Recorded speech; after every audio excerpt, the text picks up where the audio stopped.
होता वो दिखेगा लीड्स करके कुछ, उसका भी एक डायमेंशन होगा खुद का, है ना, कि वो लीड फॉर्म क्या होता है ना, पीएम डिवाइन का फुल फॉर्म क्या होता है, समझ में आ रहा है। अगर हम लोग इसको तोड़ना चाहे ना तो इजीली तोड़ सकते हैं, that is any north eastern divine दिख रहा है ना, डिवाइन का डिव मतलब डेवलपमेंट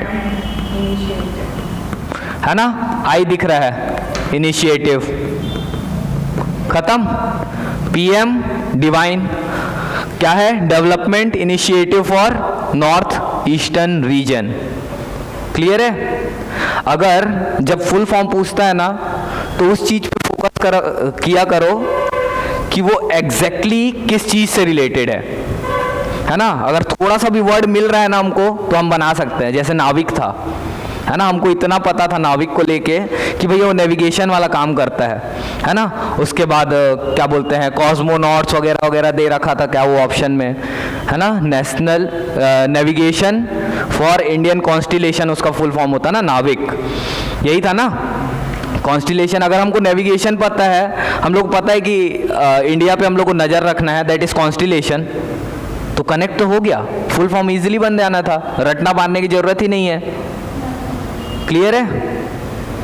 सिचुएशन को सॉल्व करना है ना तो उसके आसपास घूमा करो, क्लियर है। दृश्यम मूवी देखे हो क्या, दृश्यम सेकंड वाला कैसा लगा, बकवास, पहला मूवी बहुत अच्छा है, दृश्यम क्यों पूछा मैं, सिचुएशन के आसपास, भले ही आप लोग कहीं पर भी बैठे हो, आप लोग को ये नहीं सोचना है कि भैया मैं मूवी देख रहा हूँ, आपको उसमें से अपना सॉल्यूशन निकालना है कि अगर मैं इस सिचुएशन पे होता तो मैं कैसे इस प्रॉब्लम को सॉल्व करता, है ना। वो आदमी 6 साल लगाए थे अपने उसी चीज़ को लेके कि मुझे 7 साल थे, जो भी 7 साल तक वो सिर्फ एक ही चीज़ पे घुसा हुआ था कि अगर ऐसा कोई सिचुएशन बाद में क्रिएट होता है तो मुझे उससे बाहर कैसे निकलना है ना। ऑल दो अपना लाइफ जी रहा था, तो जीना तो आप लोग को भी है अपना लाइफ, लेकिन जिस फील्ड पे हो ना उस फील्ड के बारे में सोचते रहो हमेशा, क्योंकि प्रॉब्लम कब कहाँ से आएगी किसी को नहीं पता है ना, क्लियर। चलो,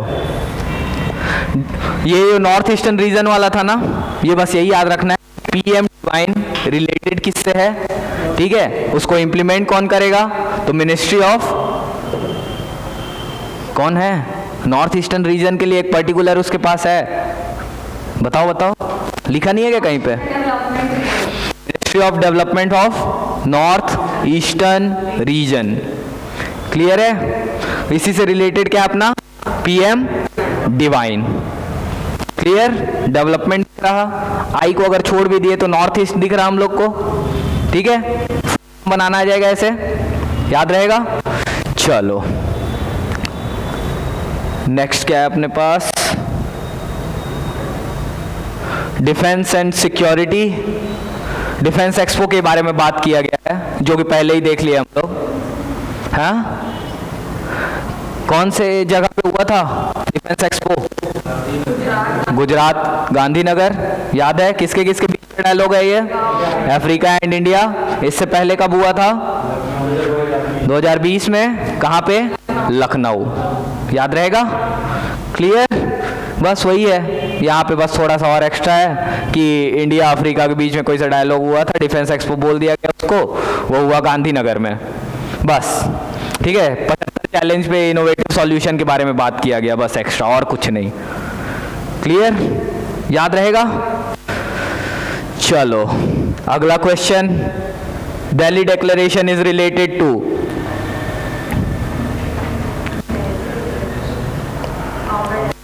हाँ, काउंटर टेररिज्म, दैट्स इट, और कुछ याद नहीं रखना है, ठीक है। यूएनएससी का कोई काउंटर टेररिज्म एक्टिविटी है ना, जिससे जब बैठे सबके सब उसमें से एक डिक्लेरेशन निकल के आया, उस डिक्लेरेशन को नाम क्या दे दिया गया, दिल्ली डिक्लेरेशन। मतलब क्या है, क्या ये जो सीटिंग हुई थी वो दिल्ली में नहीं हुई होगी, क्लियर, ठीक है। किस चीज से रिलेटेड है, काउंटर टेररिज्म, क्लियर, बस और कुछ नहीं है। और ये नॉन बाइंडिंग है, बस ये याद रखना, declaration as a non binding commitments, ठीक है, अगर आपने अप्रूव किया है तब आपको बाइंडिंग होना पड़ेगा, लेकिन उससे पहले आप लोग नॉन बाइंडिंग है, आपको एक गाइडलाइन के जैसे लेके चलना है। क्लियर? चलो, C295 ट्रांसपोर्ट एयरक्राफ्ट यूरोप का एक एयरक्राफ्ट था जिसको पहली बार इंडिया में डेवलप किया जा रहा है, और ये पहली बार होगा जब ये यूरोप से बाहर मैन्युफैक्चर किया जा रहा है। ठीक है, ये काम क्या करता होगा? एक बड़ा सा एयरक्राफ्ट है जो कि सामान ले जाने ढोने के काम करेगा, या फिर कार्गो सप्लाई जो बोलते हैं उसको। उसके अलावा अगर मिलिट्री को कहीं से बहुत सारे ट्रूप है अपने पास, उनको एक जगह से दूसरे जगह रिलोकेट करना है तो किसका यूज़ किया जाएगा? C295। क्लियर है? ये एक टाइप का एयरक्राफ्ट है, ये याद रखना है। कहाँ का है? यूरोप का, बन रहा है इंडिया में पहली बार, और इसलिए यूरोप से बाहर भी पहली बार बन रहा है। क्लियर? दैट्स इट, याद रहेगा। इसके अलावा आप लोगों को कुछ पढ़ना है तो आपके ऊपर है, मैं ऊपर से ब्रीफ बता दिया। ठीक, चलो। डर्टी बॉम्ब, ये न्यूज़ पे इसलिए था क्योंकि यूक्रेन ने धमकी दी थी रशिया को कि तुम लोग जिस हिसाब से मुझ पे हमला कर रहे हो ना, मैं गंदा गंदा बॉम्ब फेंक के मारूंगा। ठीक है, नाम बोल दिया गया डर्टी बम। ठीक है, इट्स अ बॉम्ब। क्लियर है? मतलब क्या है? ये एक टाइप का बॉम्ब है जो बनाया गया है रेडियो एक्टिव न्यूक्लियाई से। ठीक है, लेकिन ये न्यूक्लियर वेपन से वीकर है। ठीक है, न्यूक्लियर वेपन में पर्टिकुलरली कुछ रेडियो एक्टिव एलिमेंट्स का यूज़ किया जाता है। यहाँ पे जो बायोमेडिकल वेस्ट वगैरह निकले थे उनको यूज़ करके एक बॉम्ब बना दिया गया और उसको एयर में थ्रो करेंगे, ऐसा बोला गया था, ताकि सबको प्रॉब्लम क्रिएट हो। क्लियर? यही है क्या? Dirty bomb. ये चीपर है और क्विकर है, तो इजीली मैन्युफैक्चरिंग है ना, मैन्युफैक्चर इजीली किया जा सकता। ठीक है, और ज़्यादा हार्मफुल नहीं है as compare to nuclear weapon. ठीक है, लेकिन अगर हेल्थ पे इशू आएगा तो तड़प तड़प के मरेंगे। तो ये हवा में उड़ेगा तो पूरे वर्ल्ड के ऊपर चला जाएगा। नहीं, तो रीज़न उसका डिफाइन है ना कि आप इतने जगह पे आप सस्पेंड कर जाओगे। यूक्रेन के ऊपर सब हमला करेंगे। हाँ, करने वाला था, नहीं किया है, किया नहीं है वो, बस वो न्यूज़ पे था उस टाइम पे कि भैया डर्टी बॉम्ब फेंक देंगे, है ना। धमकी धमकी, वो दादागिरी टाइप का चलता ना कि तुम मेरे को मारेगा, मैं तेरे को मारूंगा, मैं अपने भाई को बुला रहा हूँ। मेरा भाई कौन है? Dirty bomb. क्लियर है? याद रहेगा।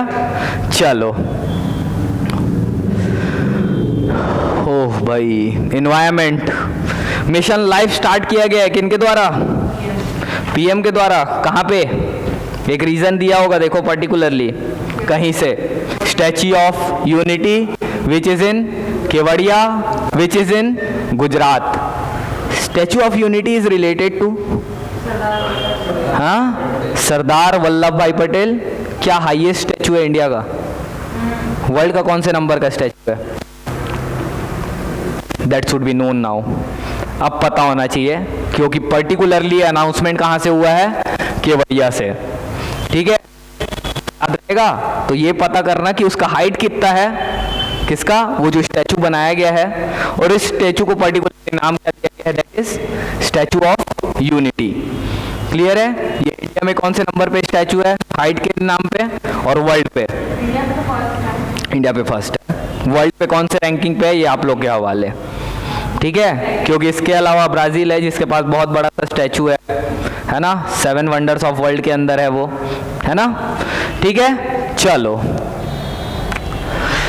India lead global mass movement है ये। इंडिया लेड मतलब मोस्टली पर्सन कहाँ से होंगे? इंडिया से। क्या ग्लोबल लेवल पे हो रहा है? क्यों? क्योंकि बात कहाँ पे की गई थी? COP26 which is held in Glasgow, which is in Scotland, that is United Kingdom. हाँ, इंग्लैंड पे हुआ था, ग्लासगो उसका पार्ट है, यूनाइटेड किंगडम का होस्टिंग था। हाँ, नहीं पता? स्कॉटलैंड क्या यूके के अंदर नहीं आता? हाँ, वही तो मैं बोल रहा, which is part of UK. ठीक है, चलो। मोबिलाइज करना है कितने लोगों को? देख रहे हो? देख रहा है Vinod? 1 billion Indians and others जो ज्वाइन करना चाहते हो, इसके लिए कि इन्वायरमेंट को प्रोटेक्ट करना है, इस बात के लिए। ठीक है, कहाँ से अनाउंस किया गया था? Mission life Kevadia Gujarat. यही होता है जब चीज़ों को इधर उधर करते हो तो, समझे? COP26 में बात किया गया था इन्वायरमेंट को बचाना है, पंचामृत वगैरह जो बात किया गया था, है ना। Mission life is launch from Kevadia in Gujarat. ठीक है, स्टैचू ऑफ यूनिटी के नीचे खड़े होकर। क्लियर? याद रहेगा? हाँ, किसको? यूनिटी को? वो ब्राजील वाले को एक बारी चेक कर लेना, हो सकता है कि बड़ा हो गया होगा तो, है ना। हाँ, तो फिर नहीं, 7 वंडर्स में आने के अलग क्राइटेरिया भी होते हैं, ऐसा नहीं है कि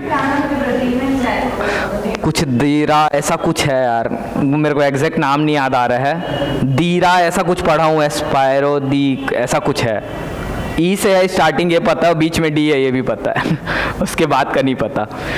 ठीक है, चलो कब से कब तक का चलेगा ये face mission life? 22 to 27। Clear?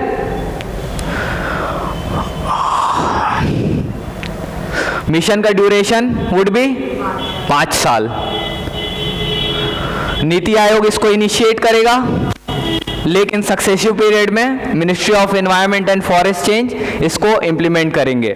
ठीक है, पहले इनिशिएट कौन करेगा? NITI Aayog, India think tank. ठीक है, बाद में किसको दिया जाएगा ये जो अचीवमेंट है वो? Ministry of environment, forest and climate change. Clear है? याद रहेगा?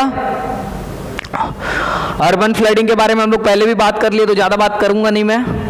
ठीक है, अर्बन फ्लडिंग को लेके एक रिपोर्ट आया था जिसने बताया था कि कुछ 2 रीज़न है पर्टिकुलरली उन्होंने बहुत अच्छा परफॉर्म किया है। वो 2 रीजन कौन कौन से हैं? Davanagere in Karnataka and Agartala in Tripura. Urban flooding हम लोग पहले भी पढ़े हैं, क्या होता है अर्बन फ्लडिंग में? ज़्यादा अच्छे से डेवलप हो गया सिटी, है ना, इस वजह से हमने नाली को नीचे रख दिया ज़मीन के, पानी इतना ज़्यादा भरने लगा कि वो ओवरफ्लो होना चालू करेगा। ठीक है, वो कहीं जाने का उसके पास रास्ता नहीं है, एब्जॉर्ब हो नहीं सकता। प्रॉब्लम क्या क्रिएट होगा? Urban flooding. सोक करने का कोई जगह नहीं है ना। Delhi is the best example metropolitan में जिसके पास अर्बन फ्लडिंग है। उसके अलावा Chennai is the biggest example of urban flooding. ठीक है, क्लियर? चलो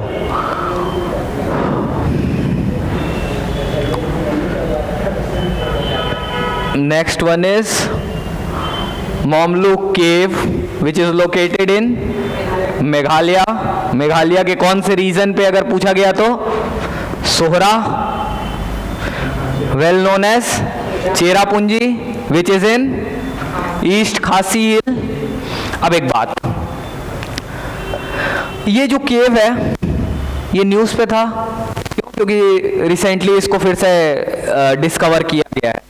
ये पहले भी एक बार डिस्कवर हो चुका था 1844 में।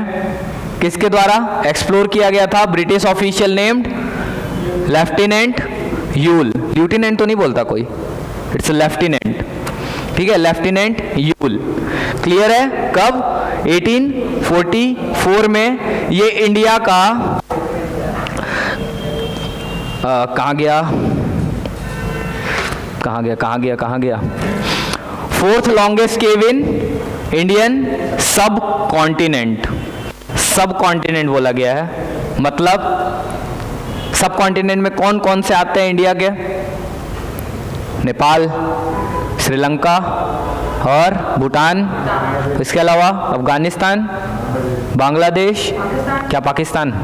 पाकिस्तान या अफगानिस्तान? पाकिस्तान। अफगानिस्तान नहीं आता? आता है। ठीक है, म्यांमार नहीं आता है।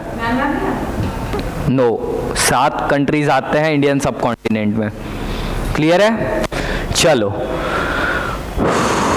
बस एक बात याद रखना है कि अगर मोमलू केव दिखा उसका लोकेशन पूछा जाएगा, लोकेटेड इन मेघालय। ठीक है, मैच द फॉलोइंग टाइप में आएगा। इससे अलावा भी अगर पूछ दिया मेघालय ना देके उन्होंने दिया कि ईस्ट खासी हिल डिस्ट्रिक्ट में है, तो क्या सही होगा?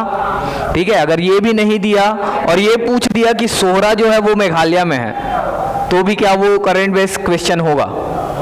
समझ में आया क्यों? क्लियर है? चलो, फोर्थ लॉन्गेस्ट है इंडियन सब कॉन्टिनेंट में, और जिसका टोटल लेंथ कितना है? 7 किलोमीटर। केव है ऐसा जो 7 किलोमीटर लंबा है, समझ रहे हो, है ना? चलो, don't be A dirty mind bro. Lead poisoning.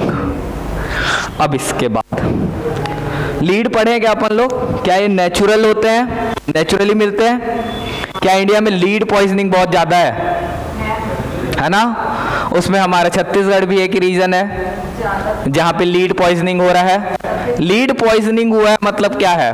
Water में प्रॉब्लम है, वाटर में प्रॉब्लम है मतलब डायरिया होने के चांसेस ज़्यादा। अब डायरिया होगा ज़्यादा, पानी लूज आउट भी होगा ज़्यादा, इसलिए ORS मिलेगा।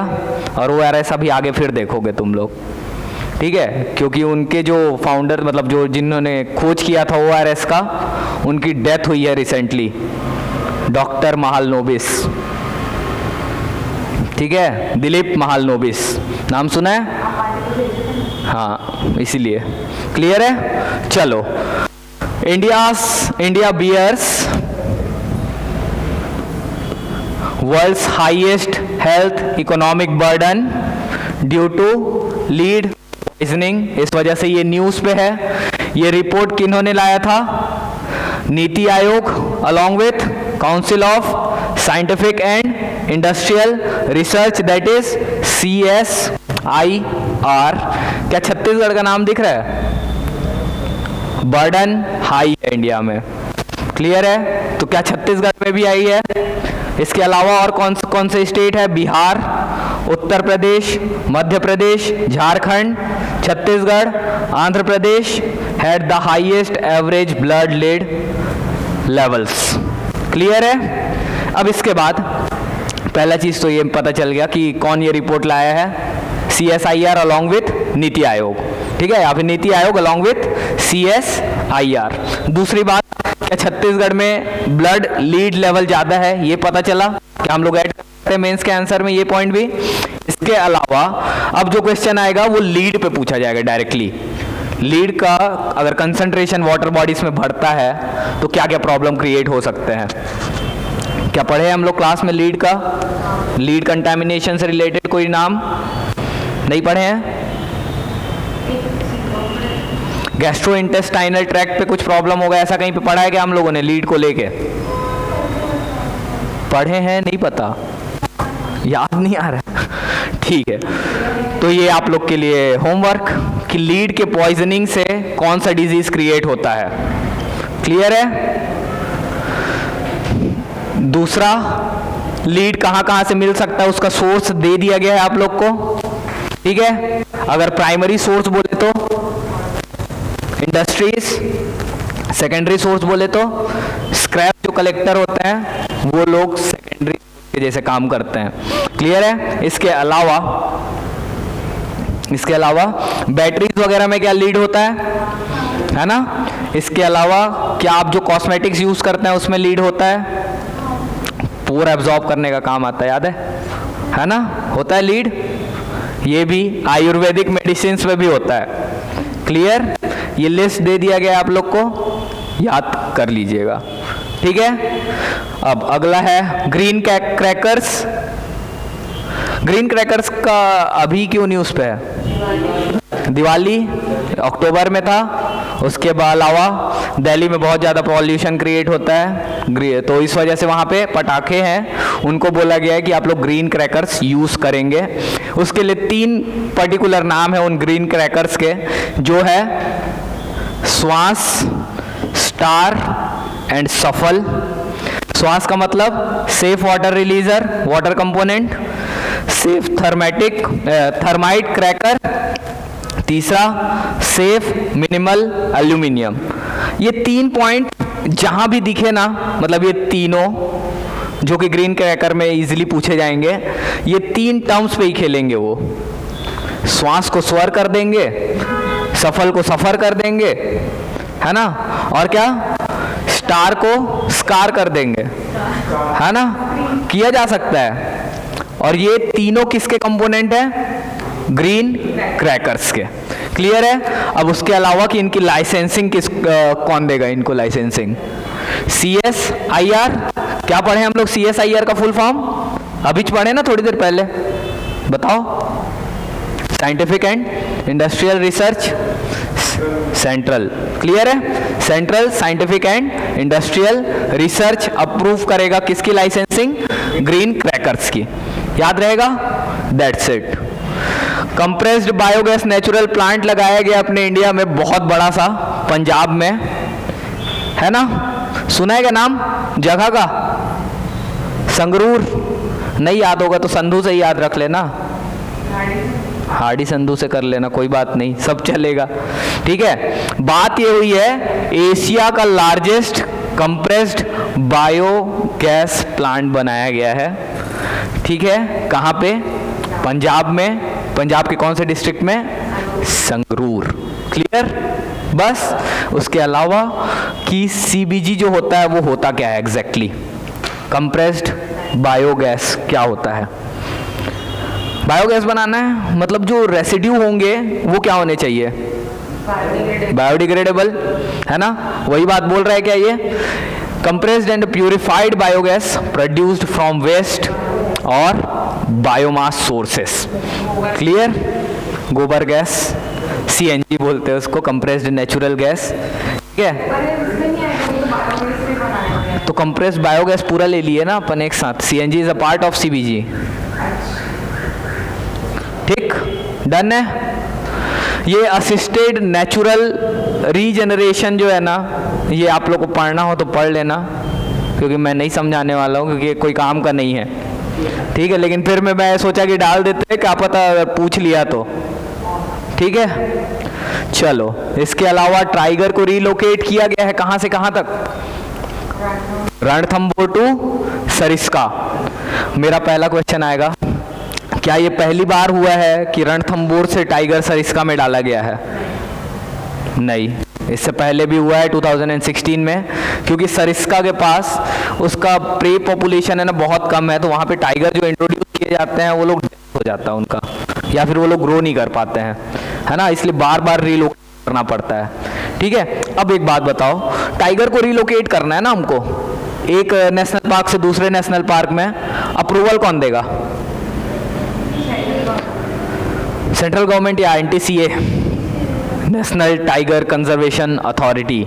दोनों का दोनों टाइगर रिजर्व है। टाइगर रिजर्व का कंट्रोलिंग किसके पास है? NTCA। बनाया ही इसीलिए गया था वो, है ना। एनवायरमेंट की क्लास हैं? आए नहीं थे? हाँ, तो ठीक है। अब उसके बाद NTCA बना किसके अंदर था? कौन से एक्ट के through? Wild life protection act. Environment protection act तो नहीं है? पक्का? वाइल्ड लाइफ प्रोटेक्शन एक्ट कब आया था? 1972। टाइगर का क्या बोलना चाहिए, IUCN कैटेगरी क्या है? इंडेंजर्ड। ठीक है, और चीता का इंडिया में बस एक्सटिंक्ट था ना।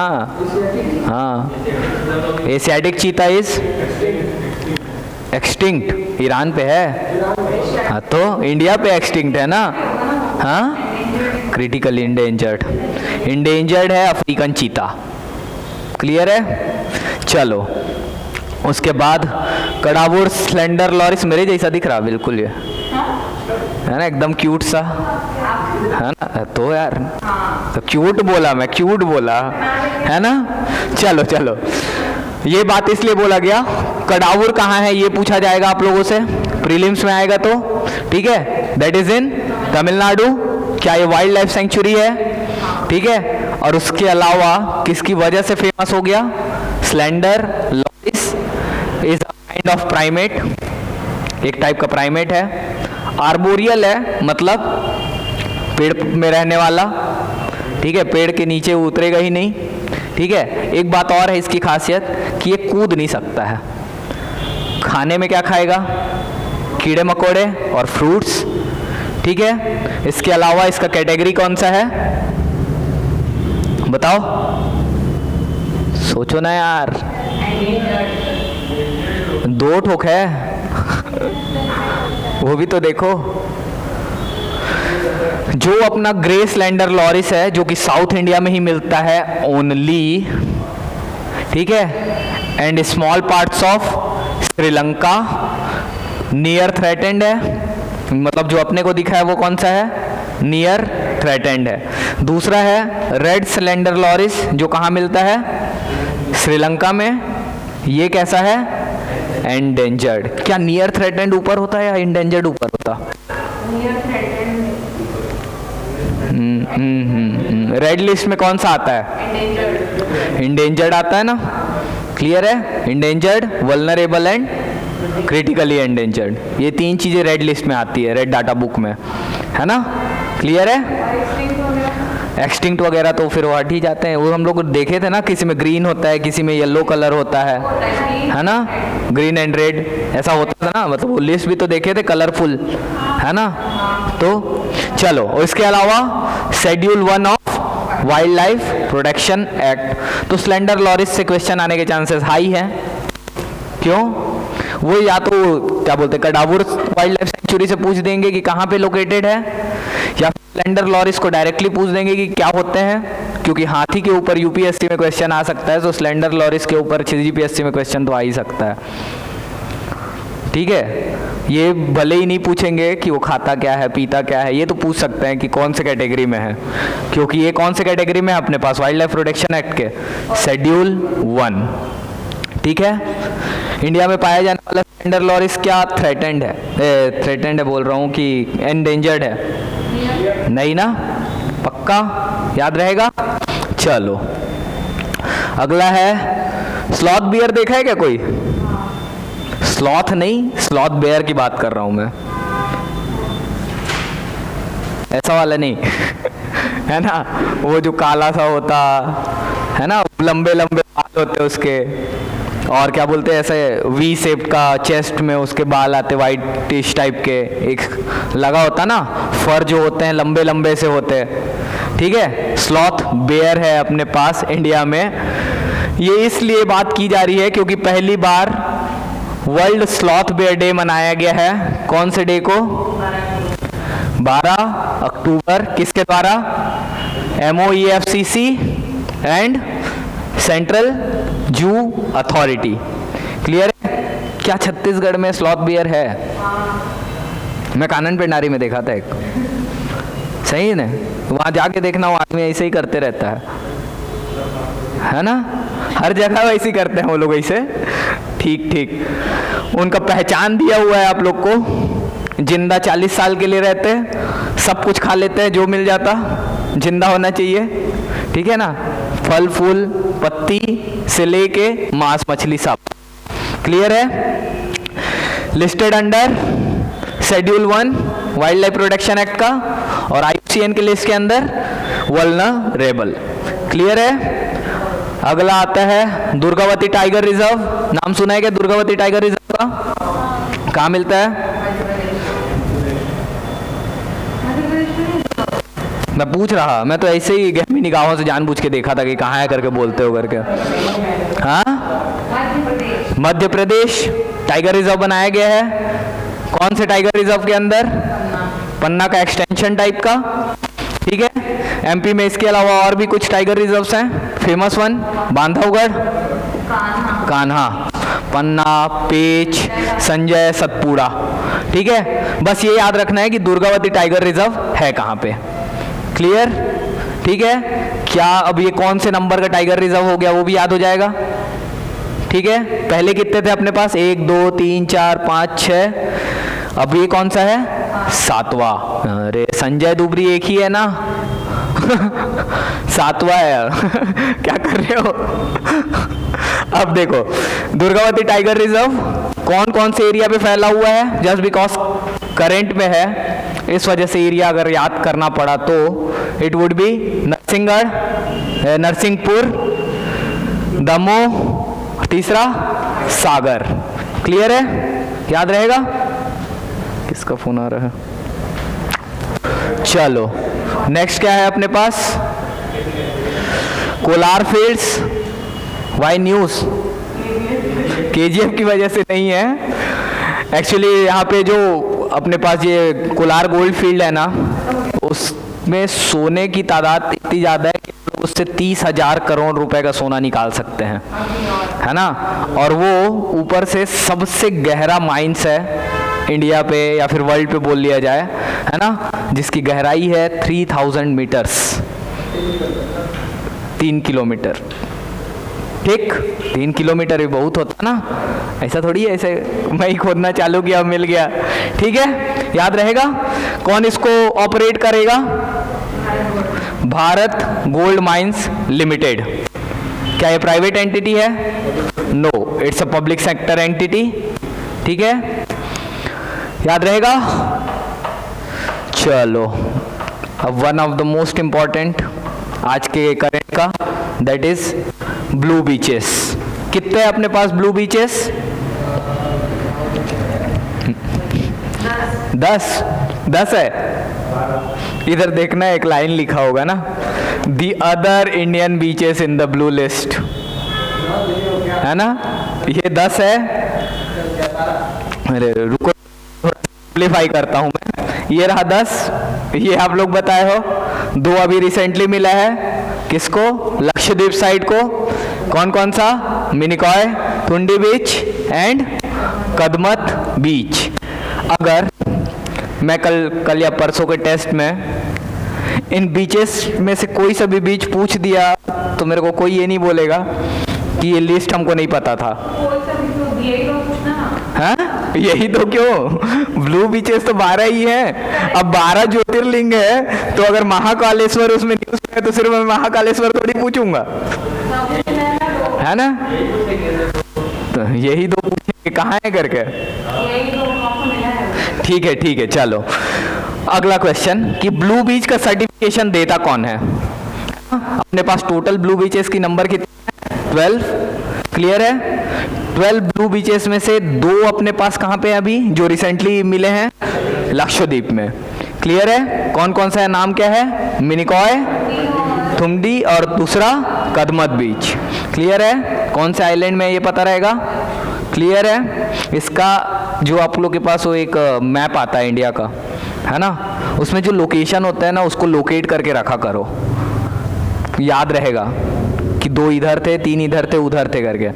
क्योंकि मैं यूपीपीएससी का क्वेश्चन देख रहा था आप लोग के जब पेपर सेट कर रहा था उस टाइम पे, तो उसमें जो क्वेश्चन निकल के आए हैं ना वो थोड़े उटपटांग टाइप से थे कि उन्होंने कुछ भी पूछ लिया है।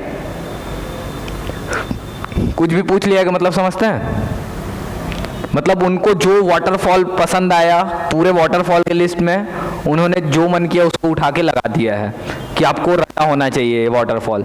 ठीक है, वैसे ही कोई सा भी माउंटेन उठा लिया है और उसको पूछ लिया है कि कहाँ पे लोग, तो हमको पता ही नहीं है क्या हो गया इसको।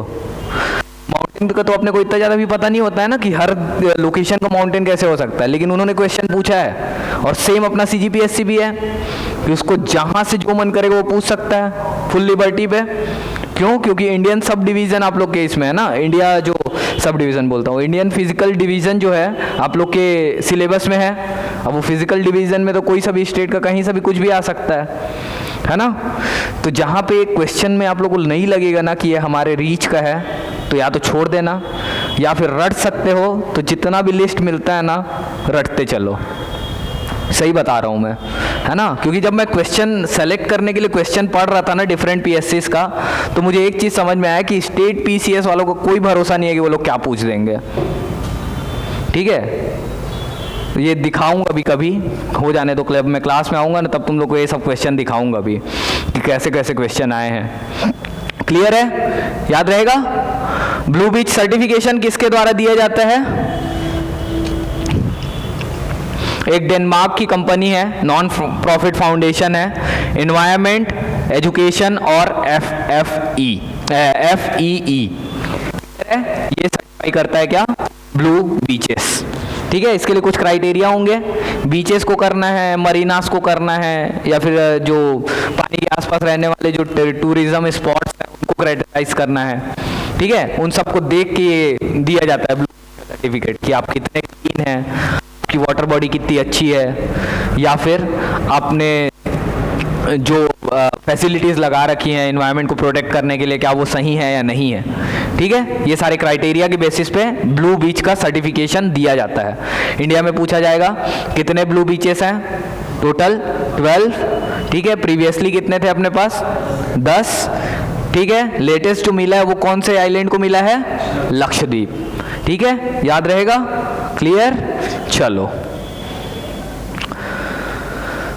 आज की क्लास यहीं तक रहेगी अब, क्योंकि मेरा थ्रोट पेन हो रहा है एकदम से। ठीक है, चलिए फिर मिलते हैं नेक्स्ट क्लास में, इसको पूरा कंप्लीट करने का कोशिश करेंगे अपन। ठीक है, हाँ, चलो।